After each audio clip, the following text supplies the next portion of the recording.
మజ్జిగ పులుసు చేస్తున్నా ఈరోజు. ఎండాకాలం చాలా చలువ చేసే మజ్జిగ పులుసు ఇది. పెరుగు తీసుకున్నానండి. పెరుగు కొంచెము పెరుగు ఇట్లా చిలకాలి మజ్జిగ ఇంతవరకు.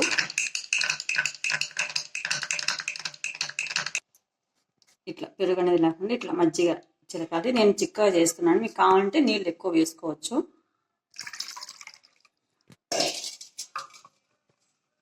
పలసగా కావాలంటే ఇంకొన్ని నీళ్ళు వేసుకోండి. తిరగవాత పెడుతున్నాను. ఇప్పుడు ఆయిల్ వేసాను గిన్నెలో.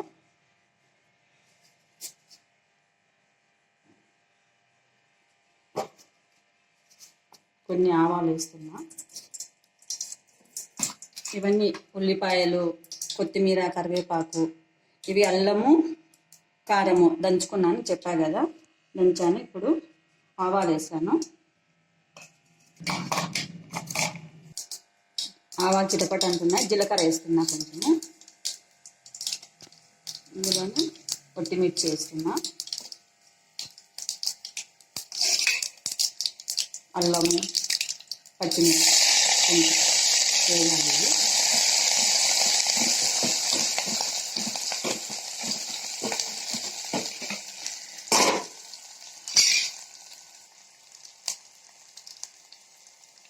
మెంతులు ఒక 5-6 అంతే, ఎక్కువ వేసుకోవద్దు. మెంతులు కూడా యాడ్ చేశాను. ఉల్లిపాయలు వేస్తున్నాను. ఇవి ఎక్కువ ఏగని అవసరం లేదు, కొంచెం సేపు వేయించుకుంటే చాలు.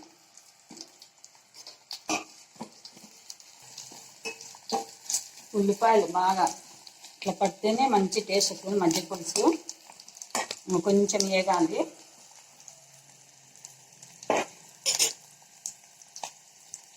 కరివేపాకు వేస్తున్నా.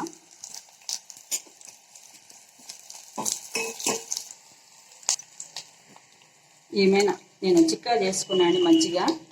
మీకు కాబట్టి ఇంకొంచెం వాటర్ వేసుకోవచ్చు. వేడిగా ఉన్నప్పుడు మజ్జిగ వేయద్దు, ఇరిగిపోతాయి. కొంచెం చల్లగా అయినాక తర్వాత దాంతో వేసుకోవాలి. కొంచెం పసుపు కూడా యాడ్ చేశాను అండి. ఇప్పుడు తర్వాత దించాను నేను. మజ్జిగ వేసుకుంటున్నాను ఇందులోనే. మజ్జిగ పులుసు చూడండి కలర్ఫుల్గా ఎట్లా వచ్చిందో, చాలా రుచిగా ఉంటుంది. తగినంత సాల్ట్ వేసుకోవాలి.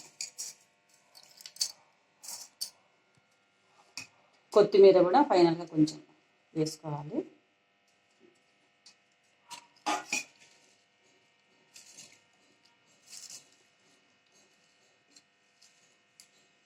ఎండాకాలంలో చలువ చేస్తుందండి మంచిగా. ఇది